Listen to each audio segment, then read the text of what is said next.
TDP నేతల్ని చంద్రబాబుని ఎంత ఇబ్బంది పెట్టాలని చూస్తే ప్రజల నుంచి అంత మద్దతు పెరుగుతుందన్నారు ఎంపీ సీఎం రమేష్. సీఎం భద్రత చూసే ఇంటెలిజెన్స్ చీఫ్ కు ఎన్నికలతో సంబంధం లేదని, వివేక హత్య కేసు కీలక దశలో ఉన్న సమయంలో కడప ఎస్పీని బదిలీ చేశారు. ఏం ఫిర్యాదులు వచ్చాయని వీరిని బదిలీ చేశారో చెప్పాలన్న సీఎం రమేష్ తో మా ప్రతినిధి సతీష్ ఫేస్ టు ఫేస్.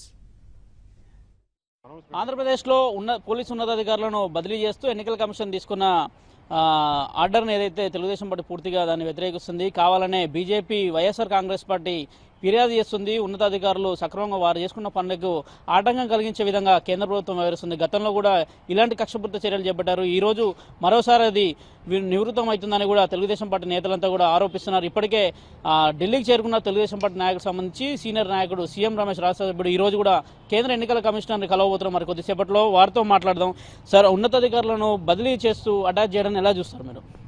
ఇప్పుడు ఏదైతే వైసీపీ వాళ్ళు నెల రోజులుగా ఏబీ వెంకటేశ్వరరావును ఆంధ్రప్రదేశ్లో ఉంచము ఎందుకంటే కేవలం అదే సామాజిక వర్గానికి సంబంధించిన వాడు కాబట్టి అని నెల రోజులు ఓపెన్గా చెప్తూనే ఉన్నారు. నేను ఎలక్షన్ కమిషన్ ఒకటే అడుగుతున్నా, కడప ఎస్పీ పైన వివేకానందరెడ్డి హత్య ఎంక్వైరీ జరుగుతుంది, అక్కడ విచారణ జరుగుతుంది. ఆయన పైన ఏ కంప్లైంట్ ఉంది? ఎక్కడ కంప్లైంట్ మీరు స్టేట్లో ఇవ్వలేదు, స్టేట్ గవర్నమెంట్కి ఇవ్వలేదు, ఎలక్షన్ కమిషన్ స్టేట్ ఎలక్షన్ కమిషన్కి లేదు, డైరెక్ట్గా చీఫ్ ఎలక్షన్ కమిషన్కి వచ్చి మీరు ఇవ్వడము, దాని తర్వాత బీజేపీ వాళ్ళు ఇవ్వడము. ఎలక్షన్ కమిషను ఆఫ్ ఇండియా ఒక ఇండిపెండెంట్ బాడీ. మీరు వాళ్ళు చెప్పిన దానిపైన స్టేట్ ఎలక్షన్ కమిషన్ కానీ స్టేట్ గవర్నమెంట్ కానీ ఎలాంటి విచారణ లేకుండా, అంటే వాళ్ళు ఏమి చెప్తే అది ఎలక్షన్ కమిషన్ ఇష్టానుసారంగా చేసేది కరెక్ట్ కాదు. అందులో ఎలక్షన్ ప్రక్రియకు ఎటువంటి సంబంధం లేని officer intelligence additional DG Venkateswara Rao. ఆయన ముఖ్యమంత్రి భద్రత చూసుకునేవాడు, లేదు రాష్ట్రంలో ఏ విషయాలు జరుగుతున్నాయని ముఖ్యమంత్రికి చేరవేసేవాడు. అటువంటి ఆయన ఎలక్షన్ ప్రక్రియకి సంబంధం లేకుండా ఏ విధంగా బదిలీ చేస్తారు? అంటే ఏమి ఎలక్షన్ ఒక వన్ సైడ్గా చేసుకోవాలనుకుంటున్నారా, లేకుంటే ఏ విధంగా జరపాలనుకుంటున్నారు? ఎలక్షన్ కమిషన్ మనం గమనించాం, 23 మంది భారతదేశంలో ఉండే మొత్తం అన్ని పార్టీలు వెళ్ళి వీవీప్యాట్ కౌంటింగ్ 50% కావాలంటే దాని ఏమాత్రం వివరణ ఇవ్వకుండా చేస్తాము చేయమని కూడా చెప్పకుండా ఉన్నప్పుడు సుప్రీంకోర్టుకు వెళ్లాల్సి వచ్చింది. ఈ రోజు కూడా వీళ్ళు ఎలాంటి విచారణ లేకుండా దానిపైన హైకోర్టుకు వెళ్తాం, హైకోర్టులో తప్పకుండా గెలిచి తీరుతామని ఆశాభావం. అంటే సార్, ఇప్పుడు ఎన్నికల కమిషన్కి ఏ పార్టీ అంటే ఎవరైనా కానీ ఇలాంటి ఫిర్యాదు చేసినప్పుడు కనీసం విచారణ చేపట్టకుండా రాష్ట్ర ఈసీని సంప్రదించకుండా, రాష్ట్ర ఈసీని కానీ రాష్ట్ర ప్రభుత్వాన్ని కానీ ఎవరిని కూడా అక్కడ ఉండే డీసీని కానీ విచారించకుండా వన్ సైడ్గా యూనిలేటరల్ డెసిషన్ తీసుకున్నారు. కాబట్టి ఈరోజు మేము ఎలక్షన్ కమిషన్ కలుస్తాం, అక్కడ స్టేట్లో కూడా హైకోర్టులో అఫిడవిట్ దాఖలు చేయడం జరిగింది. ప్రధానంగా BJP YSR Congress party at a time ఎన్నికల కమిషన్ కలవడం, ఎన్నికల కమిషన్లో స్పెషల్గా అధికార పార్టీకి సంబంధించిన పోలీసులు తీవ్రంగా వాళ్ళకి సపోర్ట్ చేస్తున్నారని కూడా వాళ్ళు చెప్పడాన్ని ఎలా చూస్తారు? సపోర్ట్ చేస్తున్నారని ప్రతిపక్షాలు చెప్పినప్పుడు దానికి ఏదన్నా ఒక ఆధారం కావాలి.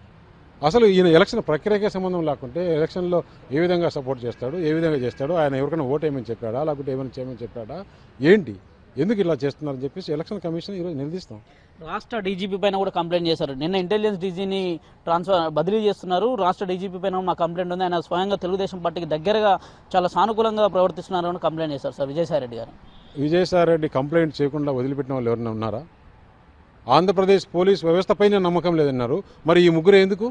మరి మొత్తం ఆంధ్రప్రదేశ్ పోలీస్ వ్యవస్థనే మార్చేసి ఇక్కడి నుంచి యూపీనో లేకుంటే మహారాష్ట్రనో తెచ్చిపెట్టచ్చు కదా.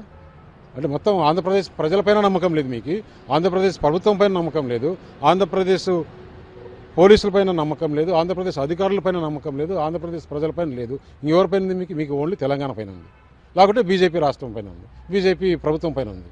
3 పార్టీలు కలిసి తెలుగుదేశం పార్టీని ఇబ్బంది పెట్టే క్రమం జరుగుతుంది అనుకోవచ్చు. అందులో భాగంగా ఇదంతా కూడా జరుగుతుంది. ఇబ్బంది పెడితే ప్రజలు అంత మేలు చేస్తారు. ప్రజలు అన్నీ గమనిస్తున్నారు. వివేకానందరెడ్డి హత్య దగ్గర నుంచి, విజయసాయిరెడ్డి బిహేవియర్ నుంచి, జగన్మోహన్ రెడ్డి కేసుల దగ్గర నుంచి అన్ని ప్రజలు గమనిస్తున్నారు. ప్రధానంగా వివేకానందరెడ్డి హత్య జరిగింది. ఆ హత్య జరిగినప్పుడు ఎస్పీ అక్కడ కీలకంగా వ్యవహరిస్తున్నారు. ఇప్పుడు ఎస్పీ అంతా చూస్తున్నారు. ఈ సమయంలో ఎస్పీని ట్రాన్స్ఫర్ చేసి కంప్లైంట్ లేకుండా ట్రాన్స్ఫర్ చేస్తున్నారంటే ఈ విచారణలో నిజాలు ఎక్కడ బయట రాకుండా ఆ విచారణను తొక్కి పెట్టాలనే ఉద్దేశంతోనే ఈ రోజు కేవలం కడప ఎస్పీ బదిలీ చేయడం. చివరిగా ఒక క్వశ్చన్ చెప్పండి, ఎన్ని గంటలకి ఎన్నికల కమిషన్ కలవబోతున్నాం? ప్రధానంగా మీరు ఈ రోజు ఇచ్చే నివేదికలు పంపించాము అపాయింట్మెంట్ కోసం, వారి పిలుపు కోసం వెయిట్ చేస్తున్నాం. అంటే ఏం కంప్లైంట్ చేయబోతున్నారు అందులో? మొత్తం ఇవే విషయాలు. ఒక విచారణ వాళ్ళు వైసీపీ వాళ్ళు చెప్పిన విధంగా, బీజేపీ వాళ్ళు చెప్పిన విధంగా ఎలక్షన్ కమిషన్ నడుచుకుంటుందా? ఇక్కడ మాకు చెప్పండి, ఏ కంప్లైంట్ ఉంది వీళ్ళపైన? ఏ కంప్లైంట్ ఉన్నప్పుడు విచారణ చేయకుండా యూనియన్గా ఎట్లా డిసిషన్ తీసుకుంటారు? ఈ రోజు మీరు కంప్లైంట్ చేస్తున్నారు. ఒకవేళ ఎలక్షన్ కమిషనర్గా సంతృప్తి చెంది మీకు మీ వాదనలు వినకుండా ఉంటే మాత్రం న్యాయస్థానాన్ని ఆశ్రయిస్తామని కూడా చెప్తున్నారు. ఆల్రెడీ న్యాయస్థానం కూడా వెళ్ళారు. ఈరోజు లంచ్ మోషన్లో ఉంది. Thank you sir. ఇది పూర్తిగా చెప్తున్నది. అటు తెలుగుదేశం పార్టీకి సంబంధించిన నాయకులపైన రాష్ట్ర ప్రభుత్వం పైన పూర్తిగా కూడా కంప్లైంట్ చేస్తున్నారు. ఇలాంటి కంప్లైంట్లు సరికాదని కూడా సీఎం రమేష్ చెప్తున్నారు. ఏదేమైనా కానీ రాష్ట్రంలో ఉన్నతాధికారులపైన కూడా వైఎస్ఆర్ కాంగ్రెస్ పార్టీకి సంబంధించిన నేతలు ఎవరికి కూడా అధికారులపైన పూర్తిగా విశ్వాసం లేదు. ఆ అధికారులంతా కూడా తమంతట తాము పనిచేసుకుంటుంటే ఇలాంటి కంప్లైంట్లు ఇచ్చి బీజేపీ వీరితో కలిసి కుమ్మక్కై మొత్తం రాష్ట్ర ప్రభుత్వం పైన కూడా పూర్తిగా ఇలాంటి చర్యలకు చేపడుతుంది. అందులో భాగంగానే దీనంతా పూర్తిగా నిరసిస్తున్నాం. ఈ రోజు ఎన్నికల కమిషన్ కూడా కలుస్తున్నాం. సునీల్ అరోరాకు పూర్తిగా చెప్పబోతున్నాం. రాష్ట్రంలో ఒక ఈసీ ఎన్నికల కమిషన్, రాష్ట్ర ఎన్నికల కమిషన్ ఉన్నప్పుడు రాష్ట్ర ఎన్నికల కమిషన్ని ఎందుకు సంప్రదించకుండా ఇలాంటి డెసిషన్ తీసుకున్నారు? గతంలో ఎక్కడా లేదు ఇలాంటి చరిత్ర. మొట్టమొదటిసారిగా ఇంటెలిజెన్స్ ఒక డీజీని బదిలీ చేయడం పైన కూడా పూర్తిగా తెలుగుదేశం పార్టీ వ్యతిరేకిస్తుంది. మరి కొద్దిసేపట్లో కూడా వీళ్ళంతా కూడా ఎన్నికల కమిషన్ కలిసి పూర్తిగా నివేదించబోతున్నారు. రాష్ట్రంలో జరుగుతున్న పరిస్థితుల్ని బీజేపీ అదేవిధంగా వైఎస్ఆర్ కాంగ్రెస్ పార్టీ రాష్ట్ర ప్రభుత్వంపై ఏ విధంగా దుష్ప్రచారం చేస్తున్న అంశాలను కూడా ఈసీకి వివరించబోతున్నారు. Over to studio.